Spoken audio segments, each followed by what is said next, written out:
Hello, my name is Josh. I'm a member of the Church of Jesus Christ of Latter-day Saints, and I have recently been through a divorce. Thanks for coming back to my channel. Today, I'd like to discuss a book that I read very early on in the divorce process that was probably one of the most influential books for me that I read that was helpful to me. That book is this one right here. It's called Boundaries: When to Say Yes and When to Say No. And it's by Dr. Townsend and Dr. Cloud. I'm going to put a link to this book down below in the description of this video. This book was helpful for me in more ways than I can really make a short video about. It was educational to me about what boundaries are and what boundaries are not. Unfortunately, you hear a lot about boundaries nowadays, but that term is misused often. And oftentimes I think it's used as a control mechanism or as a punishment mechanism when that is not what a boundary is at all. So the book was educational for me. It was somewhat healing for me. It was it provided me with hope, and ultimately did all these things because it was eye-opening to me in one key area, and that was that I had boundary issues.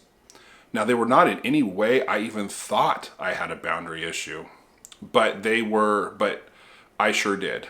And ultimately, what I realized was that for a long time, I had allowed my personal boundaries to be violated, and I did nothing about it. And because I did nothing about it, I had a boundary problem. Because ultimately, if you have a boundary and you aren't willing to do something to protect that boundary or to uphold that boundary, then you have a boundary problem. I had never, ever considered it. To be honest with you, I thought my ex-wife had a boundary problem. And the truth is in some ways she definitely did. But in turn, so did I, because I was allowing my boundaries to be violated. Now, to be clear, the definition of a boundary, the way that he discusses it in this book, or the authors discuss it in this book, is they think of it as like a piece of land with a house on it. You know, and around your little piece of land, you'll have a fence, and that fence demarcates what is your property. So if anything is to come onto that property, you have to give permission for it to come onto that property. And that thing defines who you are or where your boundary is. And if you allow people to, or their actions, I should say, to violate your boundaries, and you don't do anything to reinforce that boundary, then you have a boundary violation. Now, you have a boundary problem, I should say. But to be clear, this is a book you have to read. I cannot explain fully what a boundary is and how you implement them and the importance of them in a couple minutes, like I said earlier. But there are a few key indicators to know if you have a boundary problem, or really problems. The first one is if you have a hard time saying no. The word no. If you have a hard time telling people no, especially if you're overwhelmed. If you know you're overwhelmed with something and you are maybe drowning, and then someone says, oh, can you come and do this? Or, oh, can you come and do that? Or help me with this. If you are uncomfortable saying no, then you know you have a boundary problem. If you are uncomfortable receiving a no, you most likely have a boundary problem. If when you're considering why something happened, if what comes out of your mouth is, well, he made me do this, she made me do that, you most likely have a boundary problem. So those are some key indicators on whether you have boundary problems or not. They were how I knew I had boundary problems. A couple of videos ago, I talked about how the most important lesson I learned was what I can control and what I can't control, and then how to let go of the things that I can't control. That ultimately started with me understanding what a boundary was and what they were and how to safely and properly implement them. And this book was the beginning of that journey for me. One of the things they do talk about in this book is if you have problems setting and maintaining boundaries, go and talk to a counselor who is well versed in it. Because the truth is you're trying to set up proper boundaries. Sometimes you feel mean. Sometimes you feel selfish. Sometimes you feel like, what you're doing may be wrong, but it's not. It's just going against what you have always done, and so it makes you uncomfortable, but that doesn't mean it's the wrong thing. You may be doing the right thing, and you just aren't comfortable doing the right thing. I know that's how it was for me, so I'm speaking from experience here. One good example of how a boundary should work. I knew someone once, it was a woman that married a gentleman who, when they would have disagreements, he would get a little bit, let's just say, aggressive in the way he would speak to her. And he was not very kind when they would have these disagreements. It bothered her. It hurt her feelings. It made her feel like she was being disrespected. And for good reason. It wasn't that, well, I'll just say that she had good reason to feel that way. And she talked to him eventually and said, hey, when we have these disagreements, the way you speak to me, the words you use, it's very demeaning to me, and I deserve to not be treated that way. I deserve to be treated with respect and with kindness. So the next time we have a disagreement, if you start speaking to me that way, I'm going to leave that conversation, and I will be willing to pick it up again once you're able to have a decent and respectful conversation with me on the topic.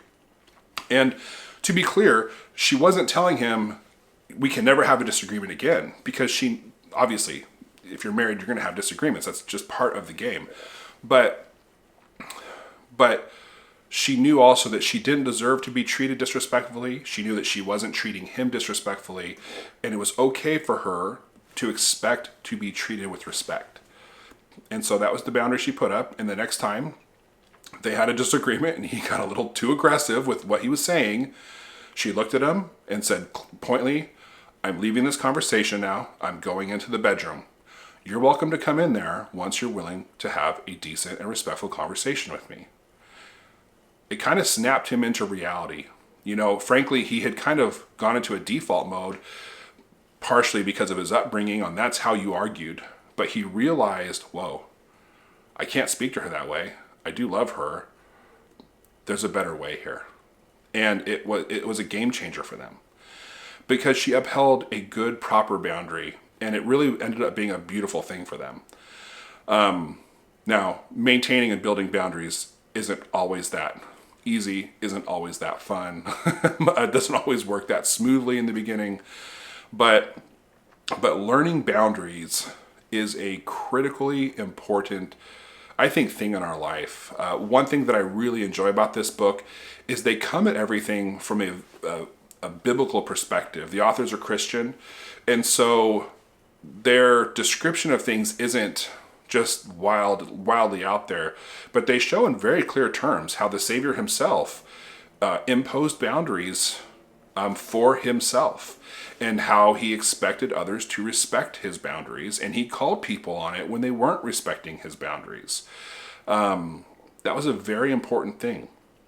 So again, I would highly encourage everyone to read this book. Once you read it, I would probably encourage you to wait a couple months and then reread this book, because it is such a valuable tool. And there's so much to be learned. It's not something, at least for me, that I've been able to just, I read the book once and I know how to implement it. I've had to read it and kind of look back on it and make sure I understand what I'm doing here. It's led me to be a lot more mentally and emotionally healthy.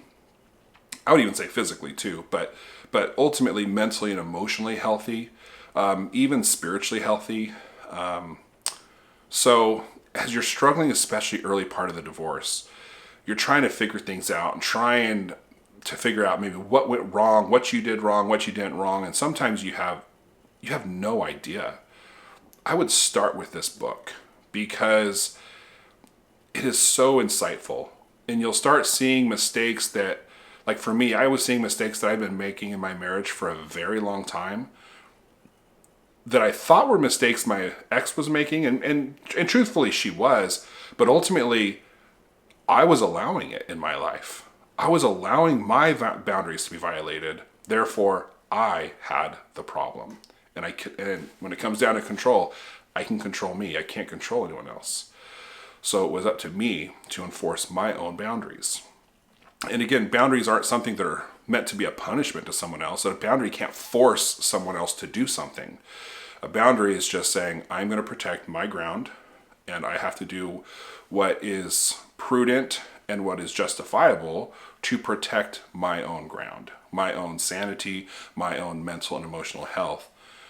The other benefit of boundaries is once you understand what your boundaries are, you know how you can see a path on how, just like on any piece of property, you'll have weeds that grow within your own property. You'll have plants or maybe you have something that's broken in your home. You can then know how to fix it. You know whose responsibility is to fix it. You know that those weeds are your responsibility to pluck out and discard of yourself.